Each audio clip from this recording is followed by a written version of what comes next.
This is the Kupo Grip KS952.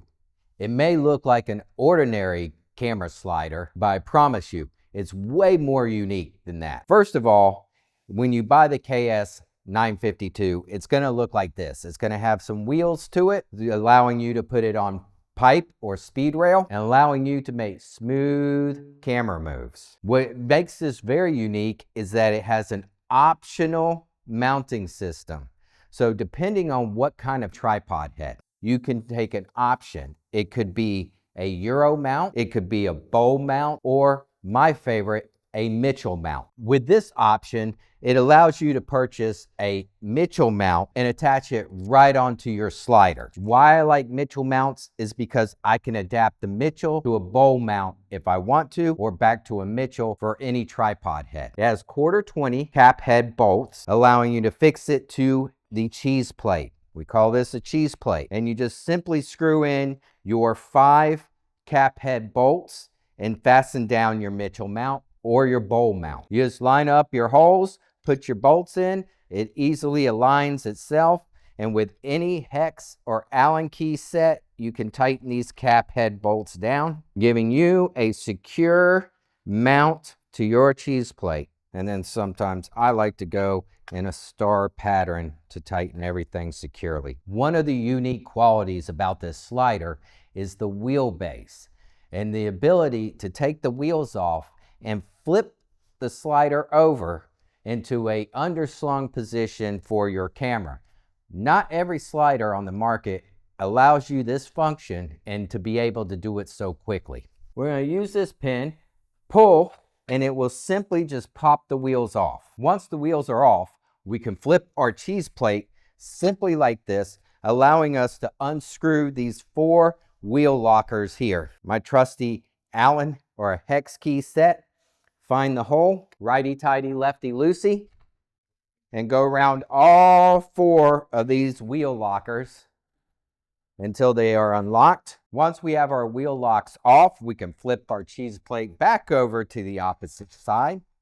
And with the 3/8 threaded holes here on all 4 corners, we can just reattach our wheel locks. Simply just screw them down, and then when we get tight, take our Allen set or hex key and just give it a nice snug. Find the holes, snug it up. Once they're all tight, we can reattach our wheels back to our cheese plate.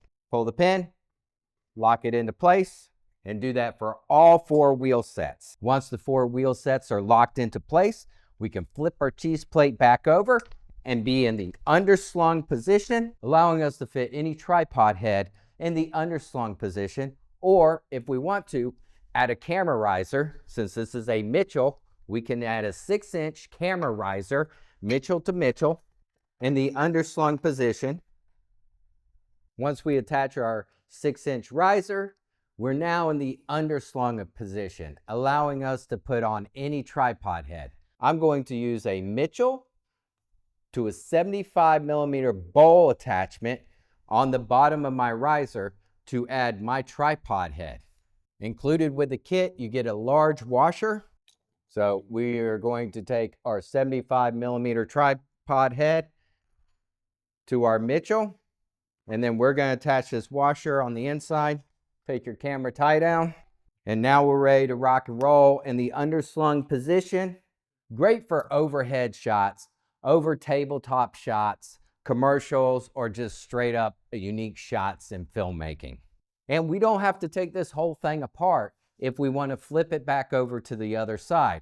All we have to do is unscrew our wheel set, flip it to the opposite side, and then we can turn the whole cheese plate over, the Mitchell mount, the tripod head, all together and be in the upright position. The whole system is completely modular. You can take a half clamshell or a half cheese burl or scaffolding fitting, and with a 3/8 16th bolt, 1.5 inches long, we can fix this to the cheese plate. We can get static over the head shots. We can rig this on pipe or a pipe grid overhead, or we can lock it onto truss if we want to. We're going to attach our cheese burl fittings into this slotted grooved area.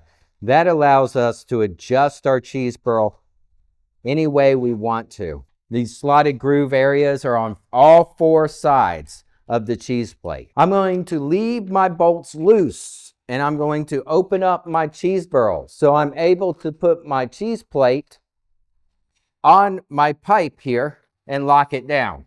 So I want everything to be loose so I can let it adjust onto the pipe and spread out any way that I want. I want them all out in the corners like that. Longest spread is going to give me a better foothold. I'm going to loosely tighten down all my cheese burls here. Tighten down all my cheese burls onto my pipe. Still leaving them loose because I've still got adjustments I want to make. Maybe I slide it this way, maybe I slide it that way. So I'm not going to completely tighten it down.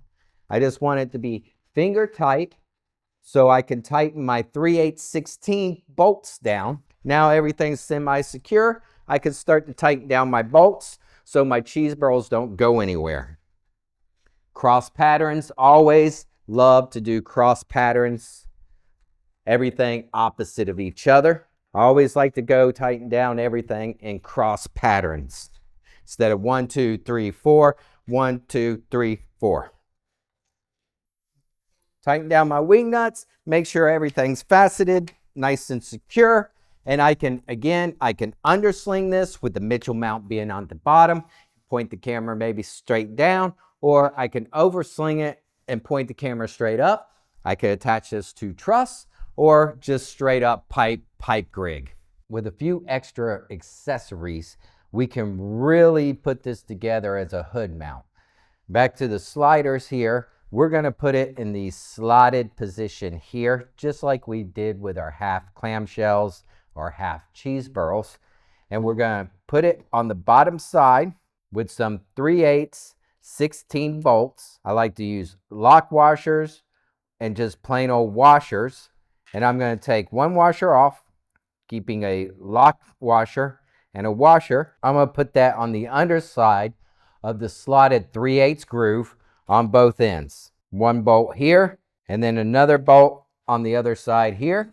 Pop on my washers and then my lock nuts. Now using 2 socket wrenches, both 9/16, I'm going to tighten down the nut and the bolt at the same time. And now I can run some aluminum pipe or speed rail, 1.5 inches. In this case, these sliders are 1.5 inches. I'm going to run the pieces of speed rail right through those sliders. I'll show to you why we call them sliders. We call them sliders because the pipe just slides right through it. And we can position our camera on the hood mount of a vehicle, both on the left or the right side, passenger side, driver's side. We can just loosen these 4 set screws, 1, 2, 3, 4, and then we can slide our camera either side that we want to. Now that I'm kind of in position, I'm going to tighten down my set screws. Tighten down my set screws onto my speed rail so it doesn't go anywhere, and I can always loosen these set screws up and slide the camera in a different position. There we have kind of a hood mount. And next, what we can do with the Kupo Grip suction cups, these are 6-inch suction cups. We can attach our half clamshells that we used before. We're going to put our half clamshells onto these suction cups. Since these suction cups are 3/8/16 studs, we just bolt them right onto there, pop it right onto our speed rail. We can take this hood mount and just pop it onto the hood of the car, put our camera in position, and then we're ready to go. We're ready to get fantastic car rig shots with 2 people talking in a vehicle riding down the road. So we're going to add 4 of these, 1, 2, 3, 4. We're going to position them all in the exact same direction, all matching the same configuration. And then if things aren't level, we can just simply unloosen our wing nut and make things level and then fasten it to the car with our suction mounts here. And as always, we'll go back through everything with our socket wrench, with our wing nut wrench, and make sure everything is tightened down and secure. There's one more thing I want to show you about this particular camera slider, which is now a hood mount, is that if we add one more attachment, and that's the ball mount cheese plate that we can attach right onto this. This is a special piece of equipment. It's great for hood mounts or any car rigging that you want to do out there, because it can just level itself off once you put the camera there. But it attaches right to this camera slider cheese plate, the KS952 camera slider, which is now a car hood mount. It attaches right to that. Well, again, we're going to take our 3/8 bolts. We're going to put it right through that 3/8 hole. Lock nut washer protecting your cheese plate. I always like to use 2 washers to help protect my cheese plates from getting all mangled up. It's just a nice safety in keeping your equipment good and in good working condition without putting a whole bunch of dents and scratches into the cheese plate itself. Since these are aluminum, they will dent and scratch very easily, so we want to keep it scratch free. And we'll tighten this down like so, and we'll tighten all 4 of them down and make sure everything's secure. As always, we always tighten and recheck and double check and triple check. We're going to pop our camera right down onto this ball leveling head right here, and then we can level up the head any way that we want, and then our hood mount is complete. And now look for more videos with me and Kupo Grip doing more fantastic grip rigs.